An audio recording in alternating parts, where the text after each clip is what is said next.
So riding horse. Let's put in places I need to start.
Okay, so not moving, but dipping. Yes, just trying to get like a wave of relaxation, just passing down one leg at a time. So this side, this side. So I'm just releasing the leg, something in me lets go, and I can drop down a centimetre or so. And then the other side will just naturally rise in order to keep me still. So I'm just, I'm trying to stay still, but I'm moving inside, if you like. I'm just feeling what I need to do. So this drops, this rises a little. This drops, this rises a little.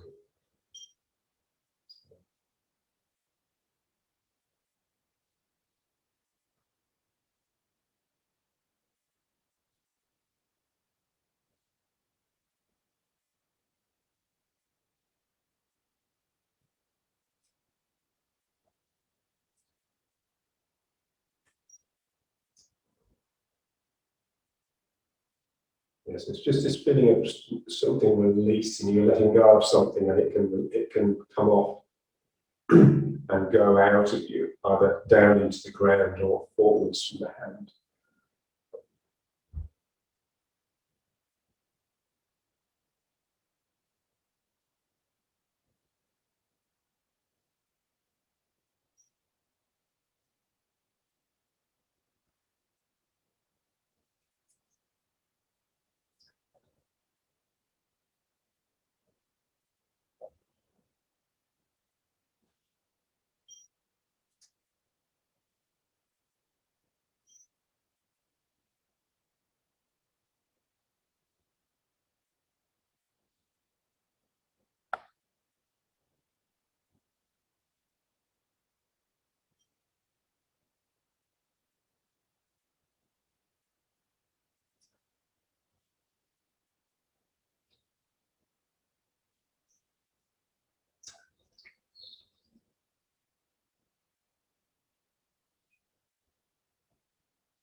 Yeah, so my body is it's a site of giving and receiving.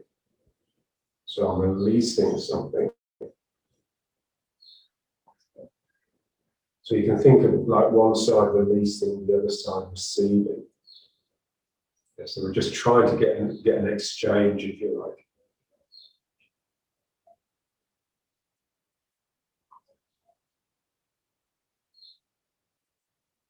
So just breathe. It's really breathing. Yeah, so when you breathe, you're bringing the air into your body. And then when you breathe out, you're expelling something. So again, this breathing is happening all the time.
It's a bit like sort of releasing a little bird from your hand. And so what would you do to encourage that little bird to sort of lift off and go it alone? Yes, so we want to feel something happening here in the heart that actually allows my energy to release. I want it to come out as an absolute gift, you know? No strings attached.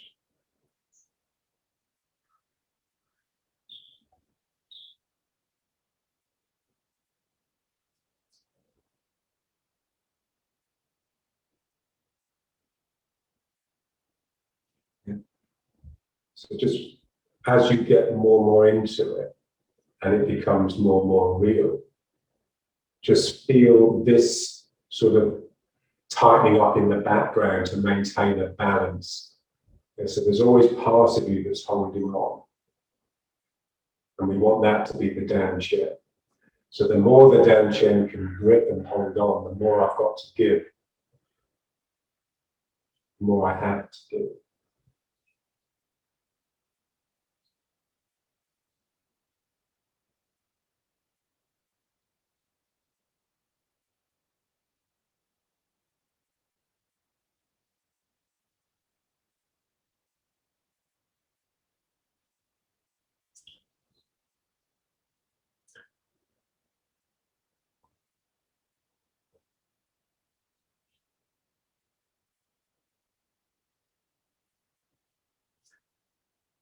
Yeah, so what we want to try and feel is the turning of the waist. Yeah. So let's try it a little bit differently. So just imagine you have like the chair here. Yeah. And I want to push. So I want to push the chair forward. So what that will do is move my hip backwards. Yeah. And then I push here. So just let's try this. It's just the same thing really, but just a different visualization. So I'm pushing forwards, but that, because the thing I'm pushing doesn't move, it moves my hip backwards. Yeah.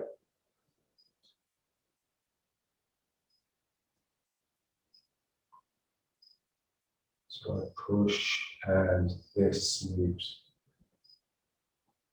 So what we want to try and feel is that in order to give, you have to yield. Yeah. So, you know, giving properly from the heart is not just you letting something out, it's you withdrawing. Yeah? So you're withdrawing yourself from that gift so that it can come out clean and almost anonymous. Yeah? So I'm pushing forwards, but I'm retreating at the same time.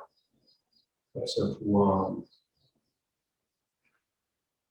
And it's a bit like, you know, when you crack a whip, you do that and then you pull back, and it's the pull back that actually releases the energy.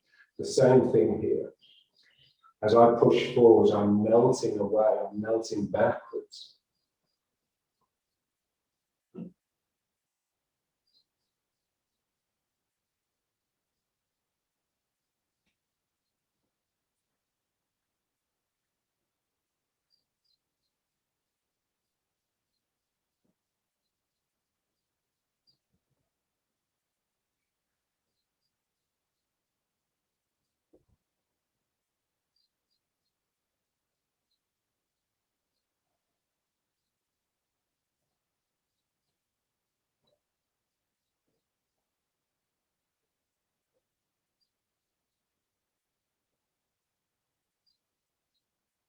And so when I'm pushing with my left hand, my left hip is moving back.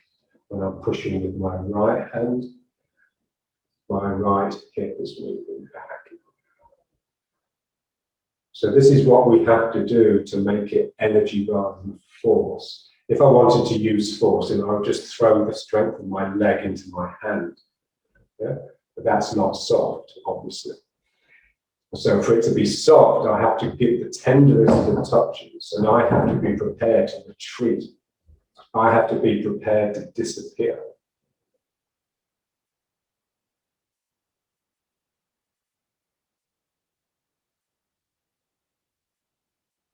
Yeah, so what makes a touch soft is that it's coming forwards, but it's also going back. It's got a back component. And that back component is like a humility. It's like me just going back into giving space, if you like. So I'm pushing something and that moves me back. I have to be prepared to move if I want my push to be energetic rather than forceful. Turn.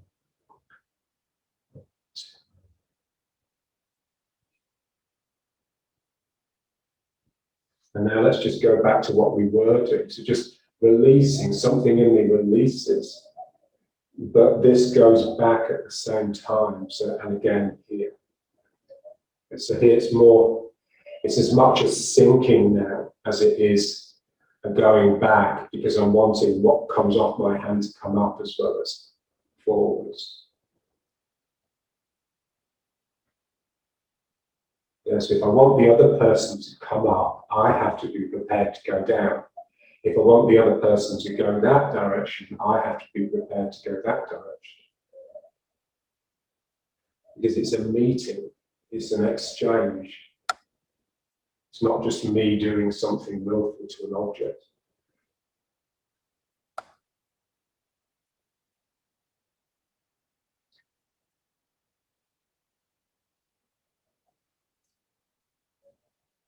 And then this just becomes the beginning of a figure of 8 in the hips. Yeah?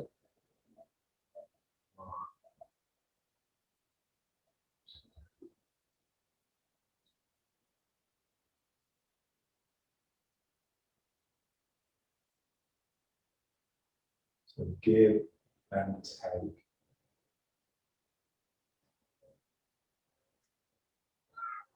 Turning to the left, turning to the right.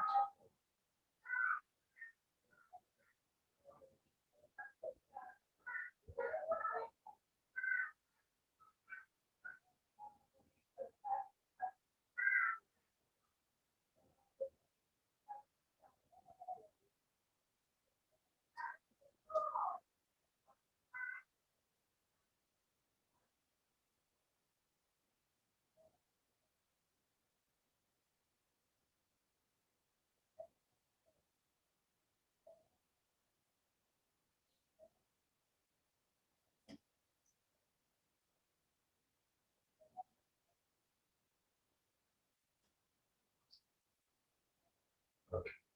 And now let's just go back to here. Again, sinking. And now let's just tap. So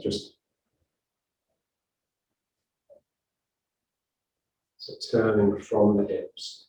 So just feel this breaking and this releasing down the leg. And this breaks here and this. So it's the fold in the hip here that's all important. This will take care of itself if you get this right in time. So folding in the hip, releasing the buttock. Fold here. Fold, release. Fold.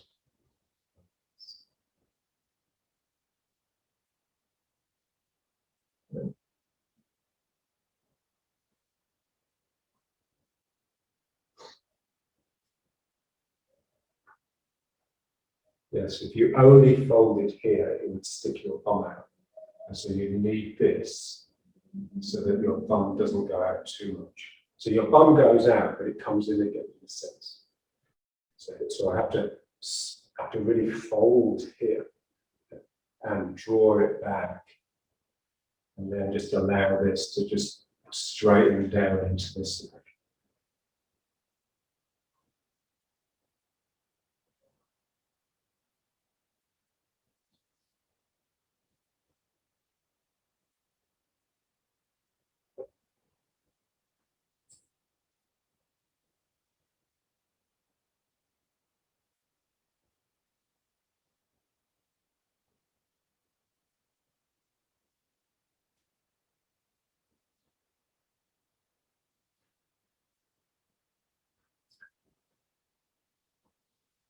So the two hips, it's like your legs are just very loose inside the hips. Yeah, so if you're sort of lying on the floor, then someone could just pick your leg up and just roll it in any direction, and it would just be very fluid.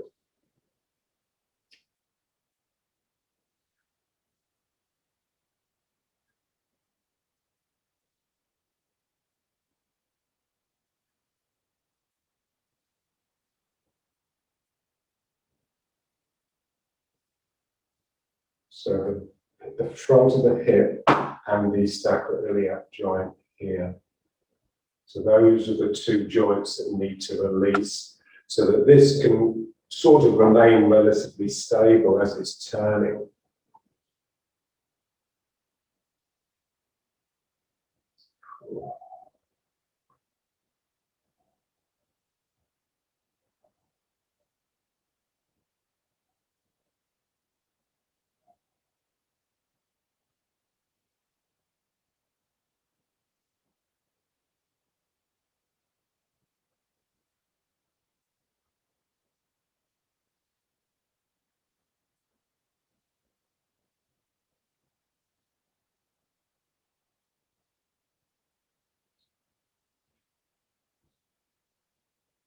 Okay, now we've done that, so let's just, and so you're doing exactly the same thing here, but without the hands helping, and just let the arms go.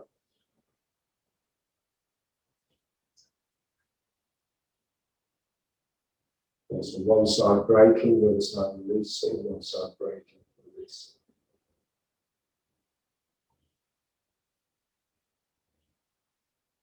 Yeah, so I'm wanting my actions to come from, to be initiated by relaxation, by letting go. That's basically what sinking means. So when you let go, then something in you drops because gravity's there all the time, flooding your body. So something releases, so there's this drop down into the leg. And if I only did that, then this would happen. You know, my bum would stick out here, I would lean forwards. And so as I release here, I also need to release here to keep this down. If I only released here, then this would happen. Yeah?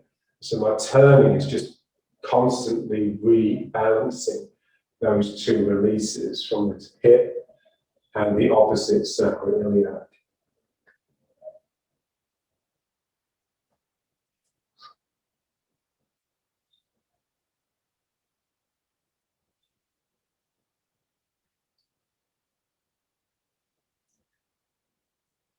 So we're just really looking at things closely. So it's the opposite of doing it on automatic. Yeah, so it's like, you know, when the pilot puts the plane on automatic pilot, it's so that he can do something else. And so that he can chat with his co-pilot or have a cup of tea or whatever. Yeah, so here, that's what we don't want to do anything else. We want to do only this. So we try our best to keep a level of attention, a level of difficulty. That means we've got no choice but to be here. Otherwise, we'll just start getting it sloppy and wrong.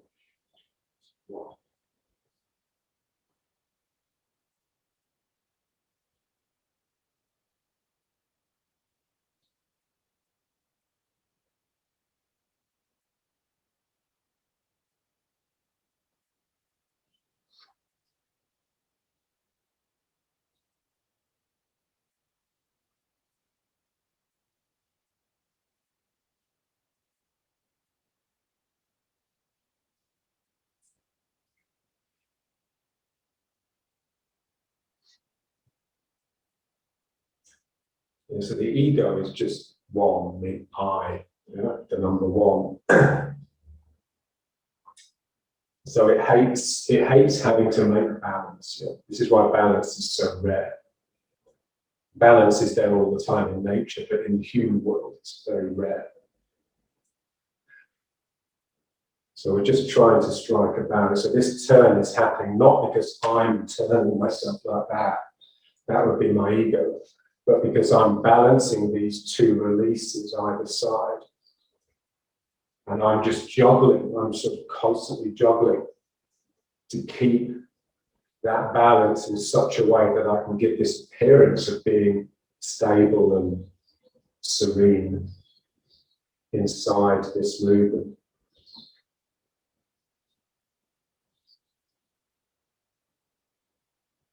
So we don't realize it, but every second of the day, we're trying to find an excuse to be absent.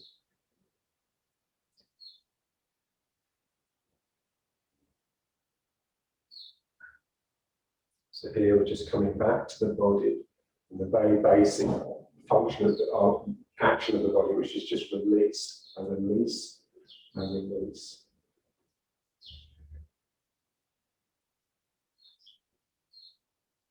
But we have to release in two places in order to maintain the balance, not just one. So I release here and I release here, here and here.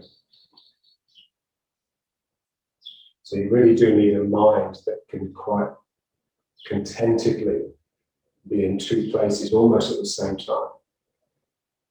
So I'm watching this, but I'm also watching this. I'm watching this, I'm also watching this.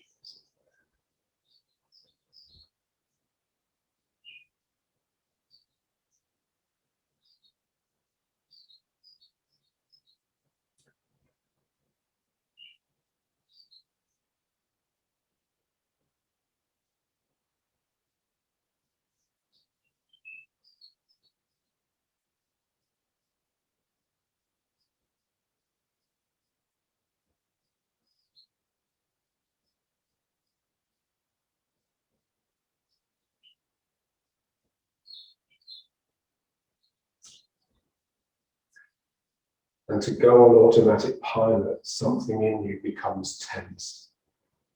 So all you have to do is keep an eye open for that, and then you won't be able to.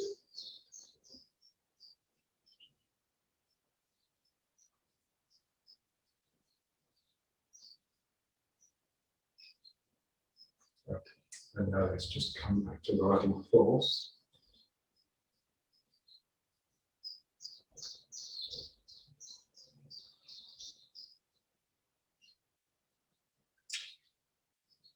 And now just feel those four joints here and here, and here and here. So the separate iliacs either side where your sacrum joins the hip bones. And so they should feel quite loose now. So that the sacrum has a degree of fluidity and the hips as well. So the sacrum can move slightly relative to the hips, and the hips can move relative to the legs. It's like there's a bit of space in all the joints.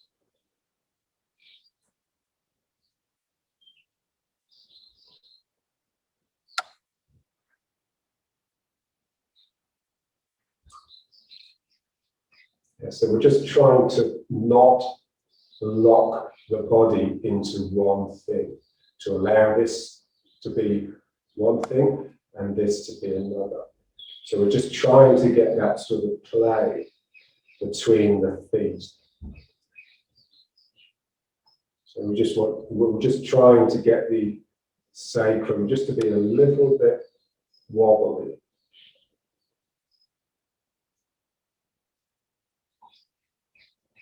Yeah, because it's like a really sensitive instrument, with the tail attached to it. And it's wanting, it's like our intuition in a way. So all this energy down here is wanting to whip up the spine in certain ways. And by locking the body, we stop it from happening.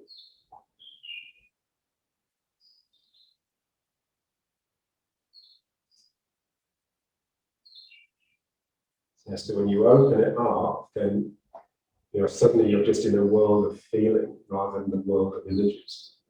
And it's quite difficult. It's very different. And it makes you realize how much of the energy that we have, we are using to actually block out energy. and give this appearance some sort of validity.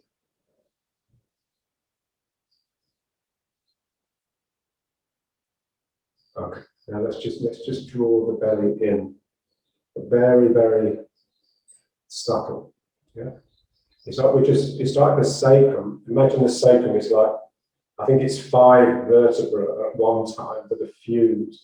So as you pull the belly in, the sacrum is sort of stretching. And so the bottom of the sacrum is trying to come under, and the top of the sacrum is trying to come over. And then when I push the belly out, I'm effectively tightening the muscles in my lower back. And that now my tailbone is sticking backwards and my head is sticking backwards. So I want to feel that this contraction of the down chair is actually making the sacrum swell and stretch open.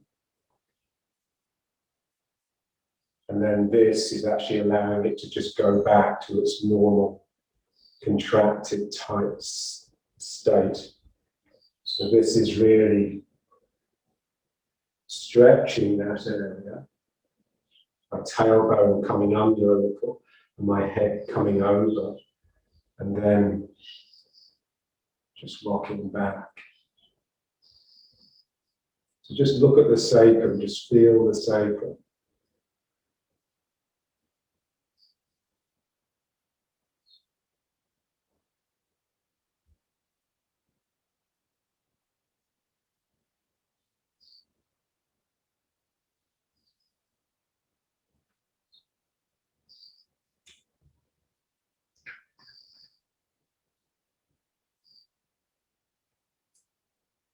And you want the actions to be sort of gentle, like you're pulling a strip of elastic rather than jerking or being crushingly forceful. You're just stretching something, even when you're compressing like this. The sacrum is actually being stretched open. And then here, springs back.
That's good. Yeah, so just feel like you're pulling something in through your navel, sort of into your down chair.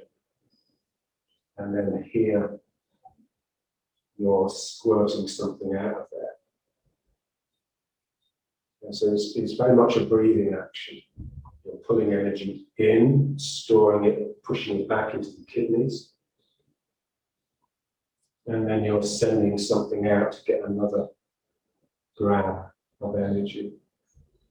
And then I just contract, something comes in.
And now, just side bends.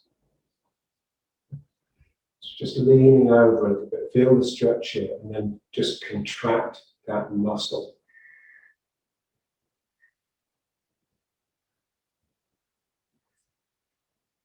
Yeah, so I'm going over because I'm releasing here, and if I'm releasing here, then this is going up and that way, but this is going down the hip.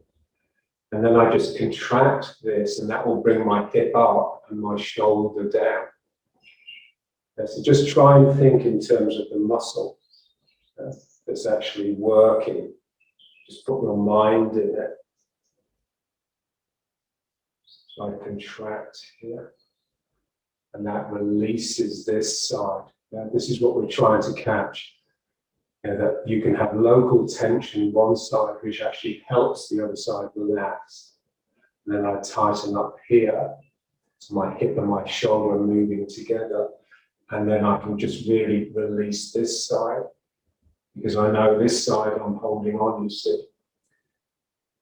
So in order to properly release, you need somewhere that's holding on.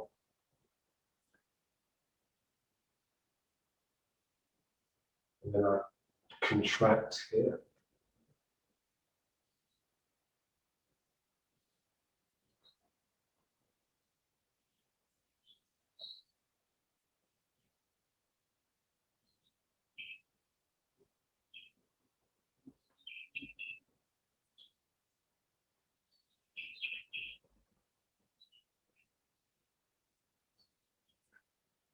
We just want to feel the muscle. And I just pull. And that pulls me back up. And pull.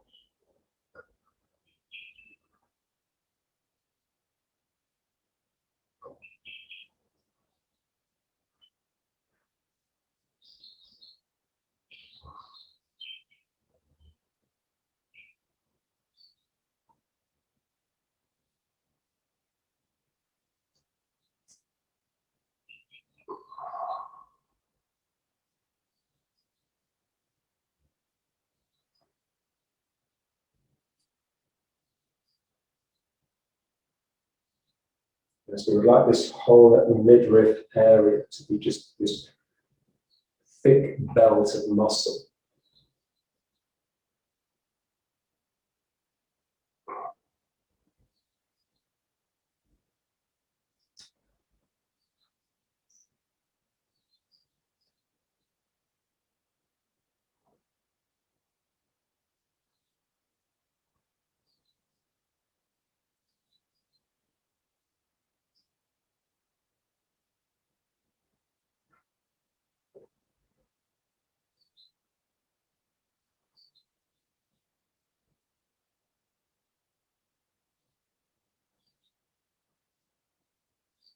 And one more.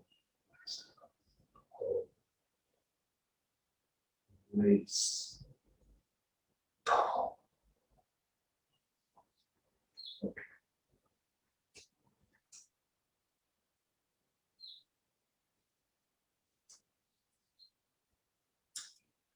Yeah, so this whole area and the muscles here, the lower back, obviously we work those a lot, but these are really important.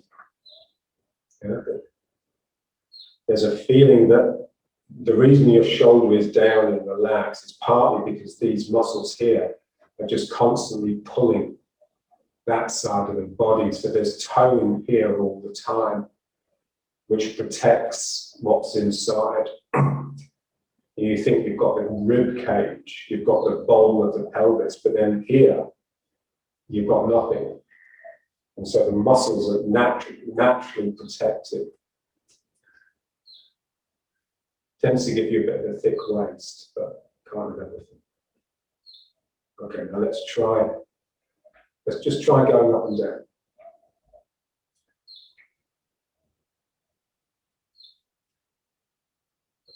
You just feel like almost like you're slicing yourself slowly in half.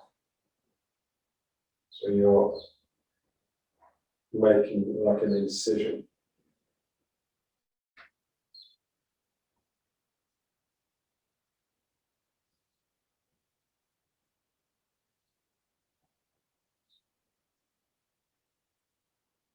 all the time. The sacrum is just hanging heavy.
And now just let the hands out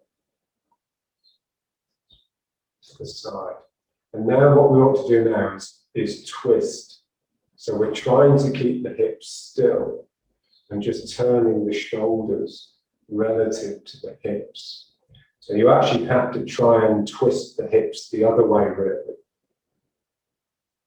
to actually keep them still. Yeah. So it's really quite, it's once you get the hang of it, it's not difficult, but to start with, it's weird. Because it's like half your body is turning one way and half is turning the other. Yeah, so your waist is, you're trying to turn that way here, but this way here. Yeah. And just feel the muscles that are being used. So it's what they call the obliques. So these muscles at the side that are at an angle that actually tighten to pull the shoulders around relative to the hips. So here, just something here tightens and that pulls you round whilst the hip is staying forwards. That's this.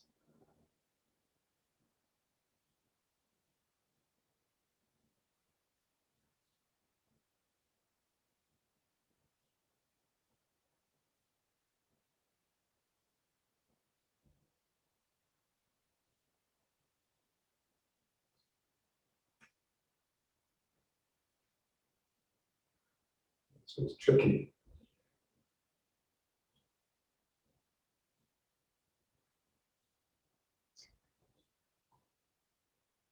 Yeah, so.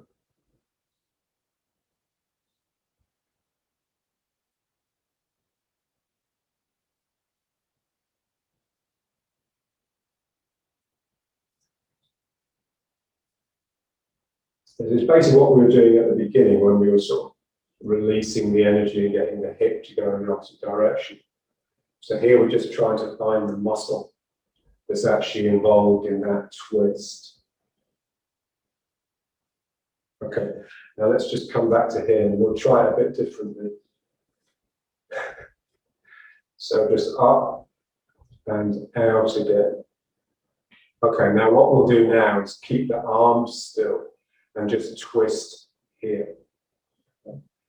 So now you're just twisting the hips and the waist together relative to the arms. So you see how much easier it is. And that's because we're so familiar with our arms and we're very unfamiliar with our hips, our waist, our legs. So when you tell someone keep your hands still, it's quite easy.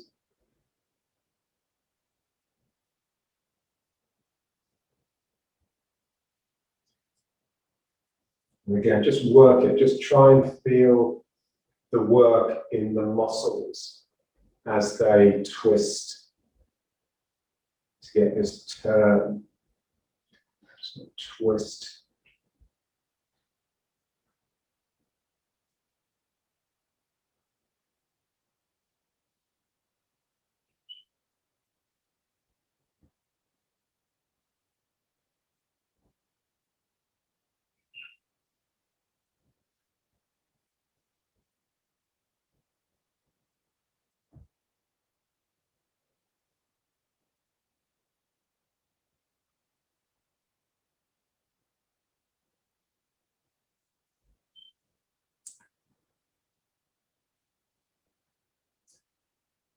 I'm just trying to feel it.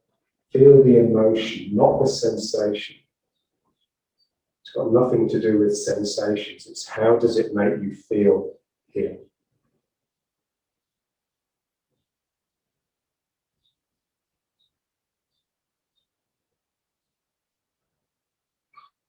So the whole idea is to be able to feel an intensity of emotion without getting emotional, without it disturbing you.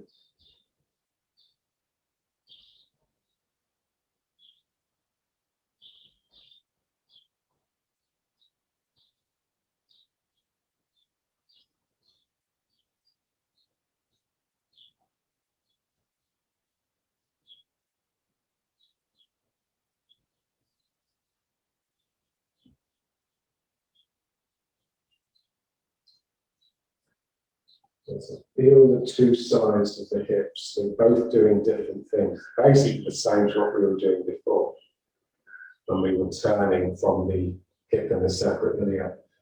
But now I have to keep my shoulders. So there's a twisting action in the spine, like you're wringing out a towel or something.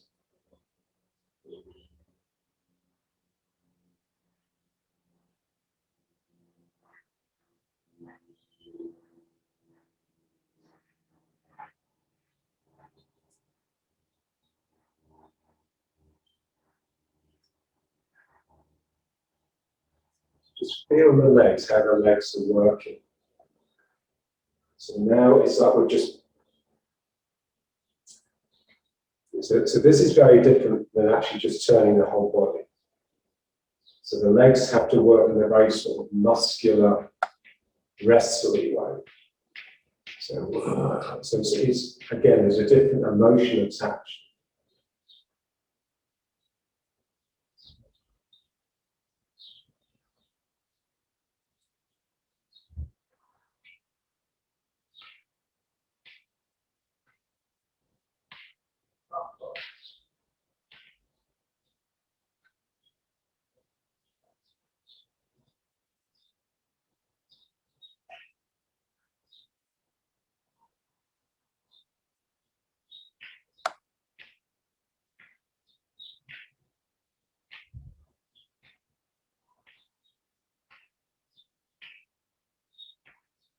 Great. Now let's bring the hands back up and down. And now again, arm out, and driving force. Just feel this area, should feel quite worked.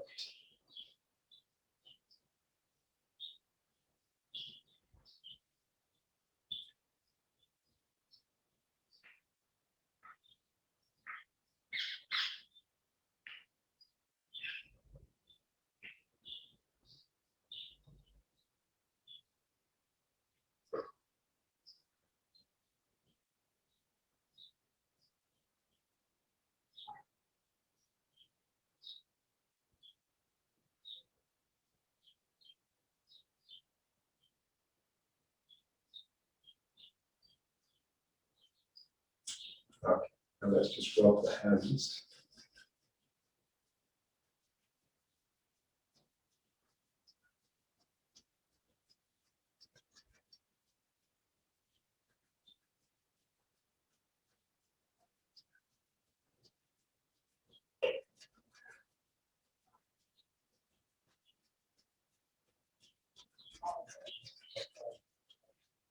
And then the hands on the down chair.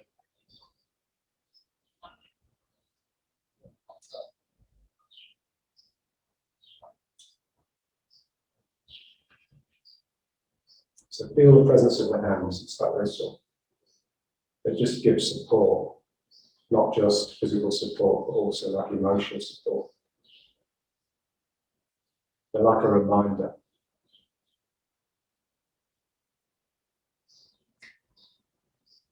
Yeah, so this area coheres, contracts, comes together.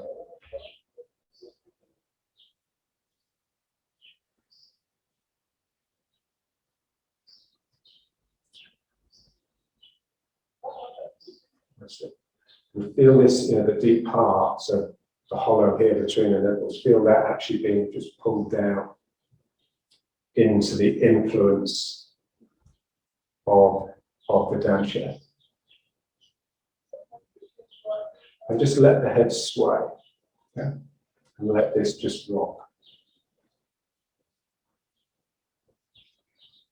And so the head is light, like a balloon, that's wanting to escape upwards.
Okay. And now you can keep the hands here if you like. What we're going to do now is just focus on the breathing. Yeah, so your hands are, the dantian is all present, it's all center. This is being pulled down a little bit. So it almost feels like you're collapsing here. Now just close your eyes and just focus on the breath coming in and out of the nose. So as you breathe in, the nostrils inside, they cool down a little bit.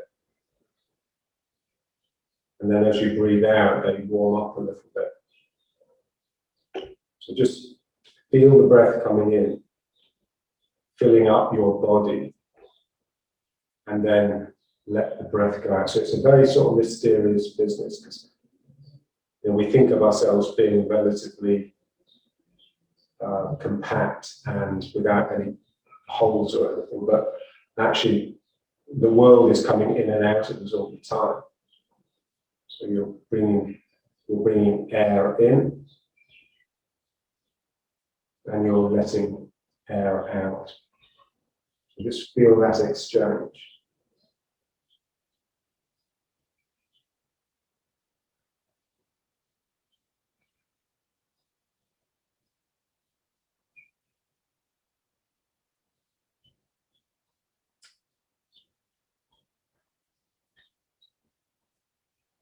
Yeah, so when we do these things, it's difficult, because if you do them with your normal mind, then you'll get it wrong. So it's like you have to lose yourself in it. Rather than being outside observing it happening, you want to really be right in the nose, almost like you're with the air that's coming in and out. It blocks out everything else. You're sort of unaware of other things. So you don't have the luxury of this external vantage from which to observe yourself. You're either there or you're not.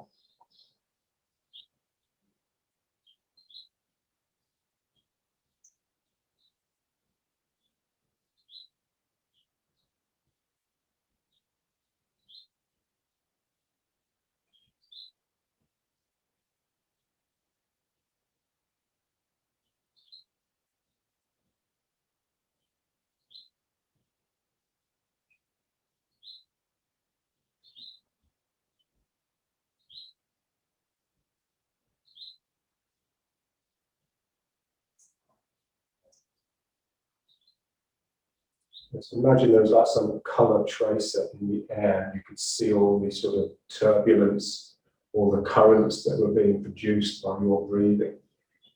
It would be quite something.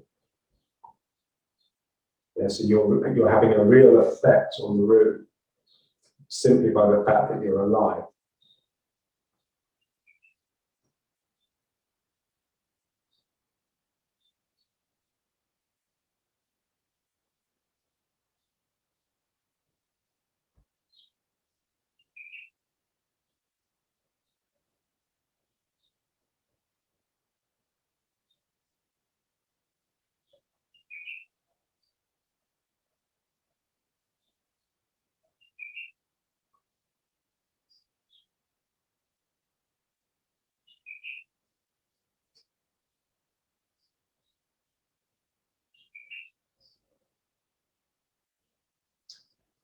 Yeah, so as you look at it, as you get into it, you feel more and more the muscles that are involved.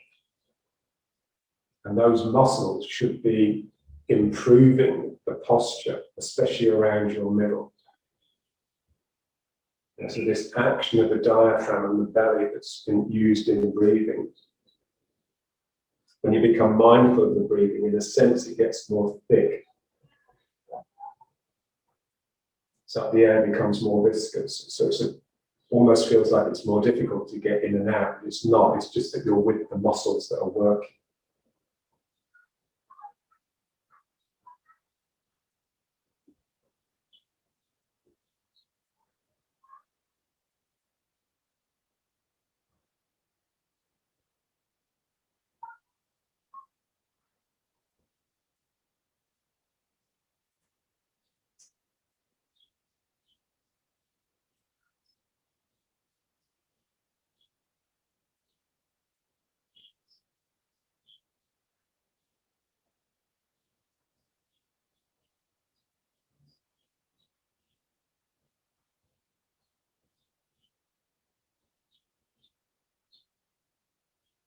Yeah, so when you breathe in, it's like it comes through the nose, down the, whatever it's called, into the lungs. So it's swirling around inside your chest. And then when you breathe out, just see how far you can feel it going in the room.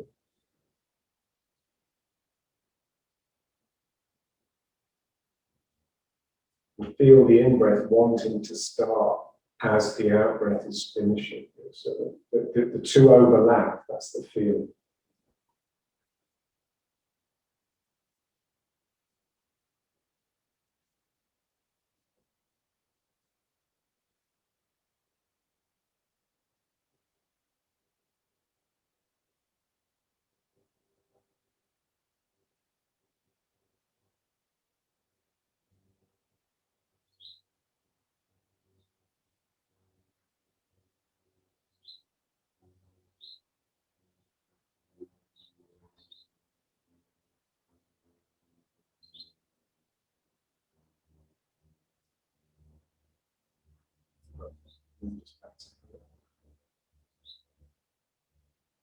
It's all there.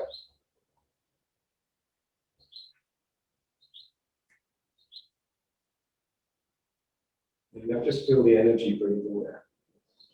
So it's like there's a pump.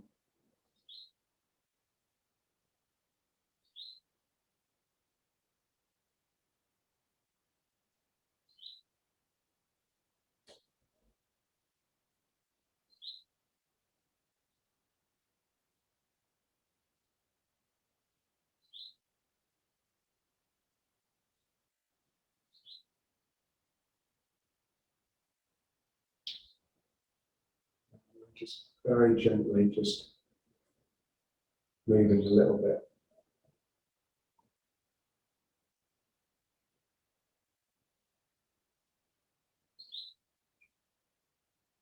Yeah, John used to love the image of the seaweed. Didn't see that? Remember him trying to explain just how loose and fluid the arms need to be. And he said, like seaweed stuck on a rock and the sea's moving it around. And I thought to myself, wow, John's actually been to the seaside. And then he said, I saw it on TV. So that illusion is shattered. Yeah, so it's like, you know, we want to become just really aware of the medium that we're in, and just feel all the sort of energies that are sort of flowing around it and within it.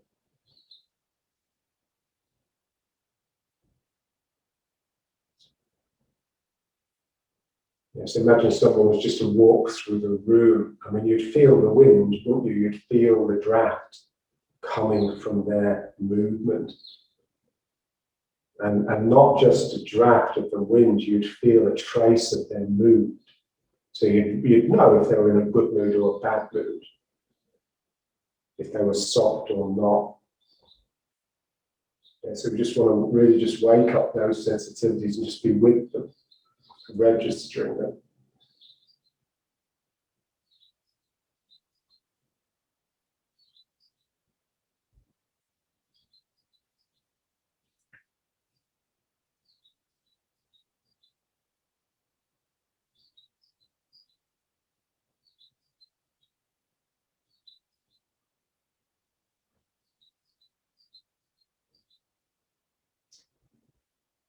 So we're trying to wake up our sort of our complication, our complexness. Yeah. We're manifold, you know, we're sort of so many different components. You know, one of them is like this fluid quality. And you think, you know, just how enjoyable it is to be in the water swimming.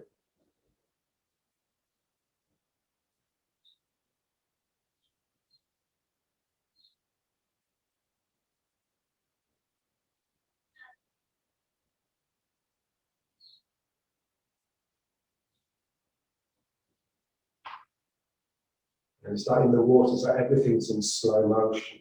And it takes time for something to register. It's like watching one of those sloths moving. Yeah. So, ooh.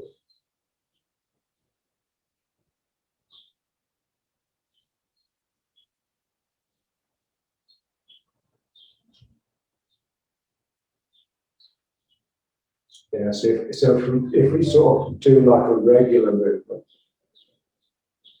if we sort of regularize that, then, you know, that sort of random sort of quality of you being subject to all of these incalculable currents that are flowing around, that's still there. You've just used, in a sense, you've used your imagination, you sort of squeezed yourself into this structure rather than having it from outside, that you're just sort of doing something with a mind that's thinking about breakfast. Yeah? It's a mind that's sort of, this is why we use the word squeeze so much, because that's actually what you do with your mind. You're squeezing this regular action out of yourself rather than imposing it from outside.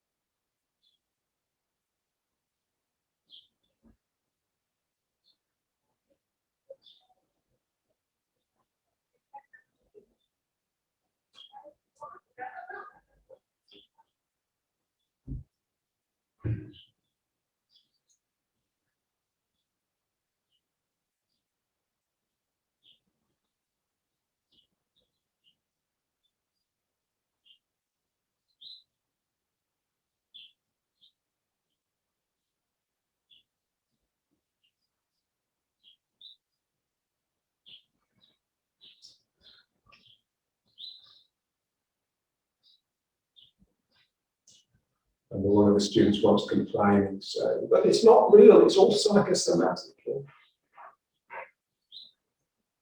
And John just snarled at them, he just said, everything's psychosomatic. So that's what we're looking at in a way. We're looking at that sort of grey area between mind and body, and between reality and imagination. Yeah, so when we talk about imagination, it's not pure fantasy, it's just somehow giving a little bit of shape to the energy.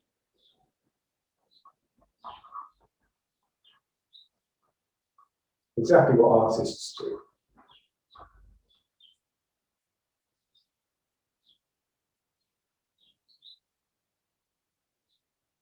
Okay, and now let's just bring it, and just rub the hands again.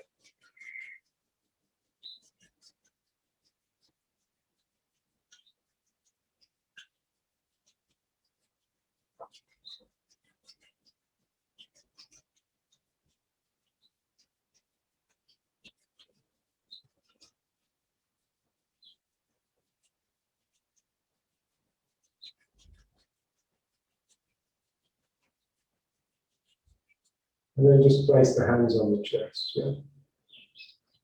And just, yes, and now it's the upper heart. And you've got the thymus. And so this is sort of with the head, it's wanting to go upwards.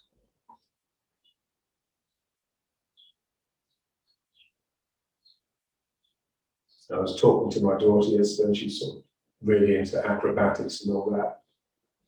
And she was saying most of what they practice is all to do with opening this up, to actually free this area. Because of course, for a performer, it's really important because that's where you project from. You know, if someone comes on stage and they're sort of like this, then no one's going to want to watch you. So you have to have like a blossoming from this area. And that requires the chest, you know, it's not just a feeling. It's you've got to make it a reality. Just turning the head slightly, just to get some sort of action. Think of the sternum as being at least two bones with along a vertical line, and they can so the sternum can slip. One side can rise up as the other side comes down, and any action of my head or my shoulders will actually get something happening in this. The same, very similar to the way we get this to destabilize.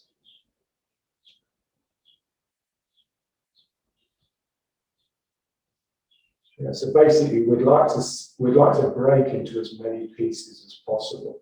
So the more pieces we're broken into, the more fluid we can be. If you're only one thing, then you're just a lump. There's no fluidity at all. But of course, the more pieces you're broken into, the more,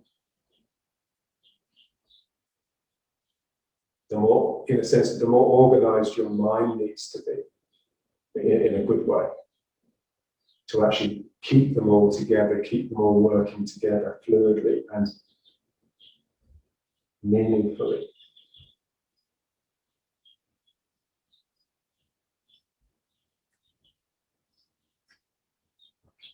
Now let's just go up, out, then just bringing the hands in, and then folding in. Okay, now just link the fingers. Yes, that's it. And then just push the hands out with the palms facing out, and really bow the back. So let your head look down at the floor. Think of your tail coming under. And now just straighten the back and use that action to bring the arms up above the head. And just work it. So you're just trying to sort of get one arm to straighten, then the other. Just trying to sort of loosen the spine.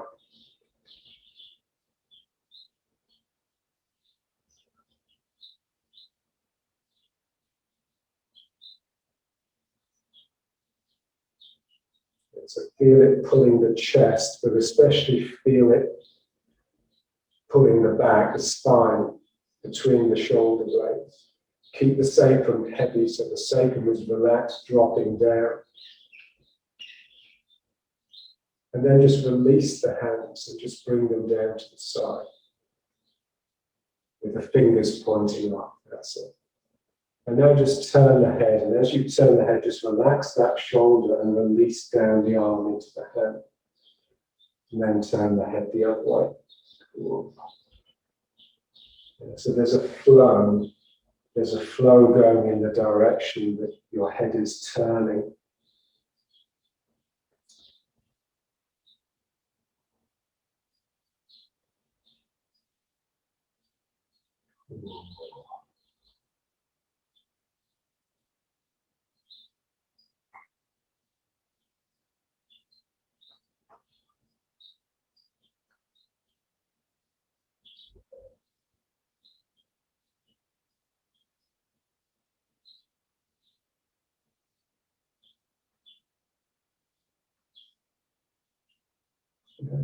It doesn't feel that dissimilar from how we start, with that releasing the energy and getting the hip to move back. Okay, now just bringing the hands around to the front. So now we'll just try one more though. So folding into prayer posture.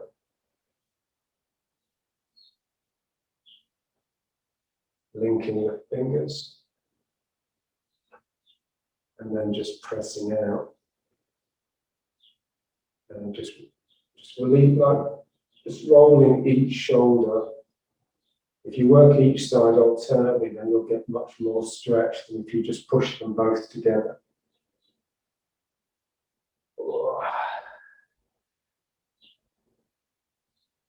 You don't want your bum to stick out. So just if you're pulling the head over, then your tail has to come under as well. And then just straighten up and use that to bring the hands up. And then just working it here. So just leaning slightly to push that straighter arm up. And then here. So just feel the stretch. You should feel like you're sort of becoming elastic. You're becoming like a rubber man. So you can really stretch that side up. And then, so it's difficult to do both together, as every opportunity becomes single weighted. And now the hands out again. And now we'll look up and down. So now just pull the head back. Look up, but feel that flow down the spine and down the legs. And so when you look up, something comes up the front of your body, but down the back. And then just pull the head forwards and look down. And now the energy comes up the back of your legs and your spine, and will flow down the front. So you're just getting a circuit, just changing it. And then roll the head back.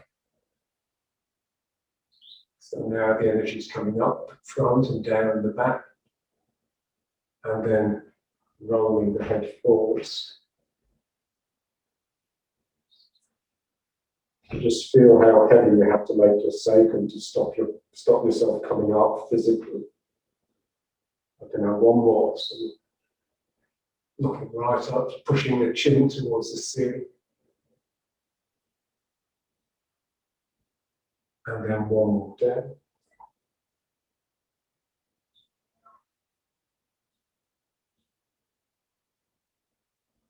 And then just down. Okay, now just back to here.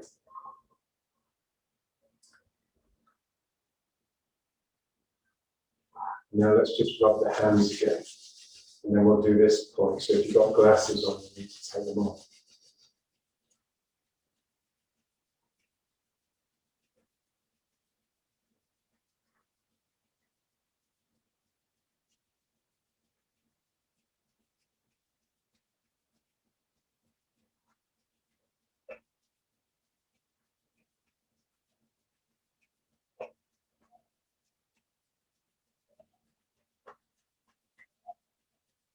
And then just hands over the eyes. Yeah, so we're just trying to get everything black underneath the hands. So if you open your eyes, then it shouldn't see any cracks of light coming in. And the head is still swaying side to side. Your down chin is still rolling and rocking a little bit. So your hands have just become part of your head, rather than your head becoming part of your arms.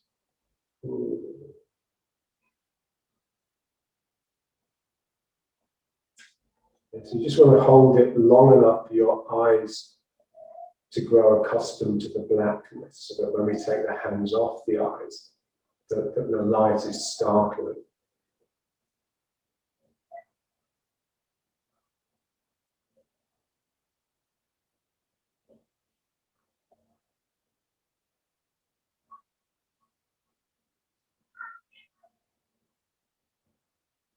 And then just pull the hands apart and open the eyes and just be startled. So just feel this flaming and releasing upwards. All the time, this is just hanging. It's not tense, it's really loose, but it's hanging. So your lower back is pretty vertical.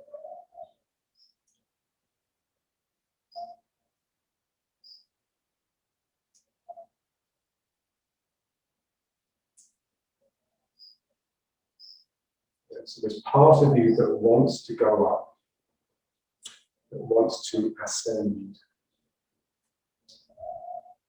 And that's what we're just trying to wake up. Now just bring the arms up, not much, just into like a sort of gesture, like a hug, like you're trying to hug the sky.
So imagine you're holding this for like an hour.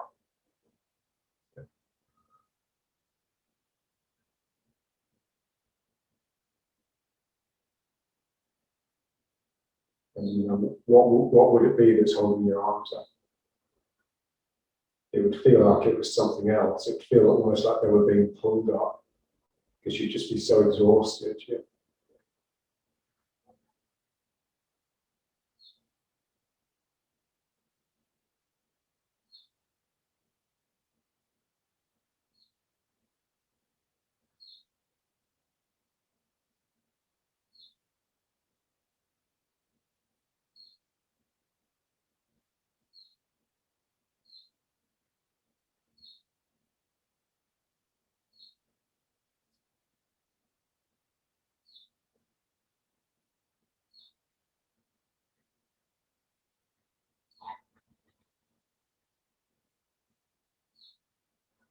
Okay, great.